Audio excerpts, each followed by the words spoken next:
Okay, so with this simple example, I'd like to show you how you can set arbitrary parameters in Simulink models programmatically. So in this case, I have a very simple model which contains a constant block which is then fed into a fractional transfer function, and then we just observe on the scope what is going on there. I also have a companion script in which I specify this transfer function denominator, so there are two of them here, and this is where the actual magic happens, and this requires a little bit of explanation, so let's start from the model. So when you create the model, you need to save it under a given name so that MATLAB can find it by the name. In this case, I created a model which is called sim_model_example, and it's currently residing in the current working folder of MATLAB. So that's one thing. The other one is that the block for which you want to change the parameters, you should also name it somehow. So in this case, the block that I inserted, which just comes from FOMCON's Simulink library. So in this block, you see by default the name is fractional transfer FCN, and also there are blanks here which you need to take into account. So the way you use setParam function is you specify the model name. In this case, it's loaded already into Simulink, so I have this model open here. It's also possible to do in the background, but it requires some additional setup, which I'm not going to get into.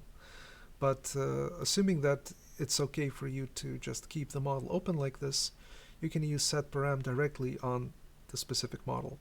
So here the model name is provided, which should coincide with the file name without the SLX extension, and then you use slash, and then you specify the block for which you want to change the specific parameters. So if I open this block, right now the parameter that I want to change is this pole polynomial, or a denominator. Doesn't matter how you call it. The point is that this is what we want to change, presumably. I mean, this works for any other parameter, so why not this one? And now the question is, okay, we have specified the model, we have specified the block, but where do we get the actual name of the variable which corresponds to this specific parameter? So in order to find that out, what you can do is you can right click on the block, and then you can go into mask and then view base mask. And here we're concerned with this second tab, parameters and dialog, and basically the names are all here. So this is 0 polynomial, and pole polynomial is this guy, number 2, but it doesn't matter which number. What you care about is this variable name, which is also seen in this property editor. By the way, I'm using MATLAB R2021B, should that matter. So this is where you can find out the name, and this is how you can just set this specific value to whatever you want using setParam.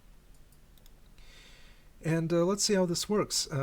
Here I'm also running the simulation programmatically, so I have this set up, then it runs the simulation, and we should see in the scope, which I also keep open, what happens when we change this parameter. So let's start with the first one. In fact, maybe it's not so interesting because this is what we see. Let's change this to the other one by commenting out this line.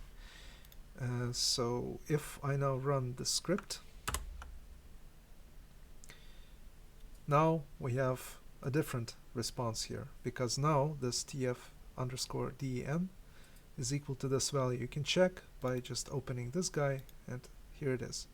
And let's now perform the previous experiment again, like this,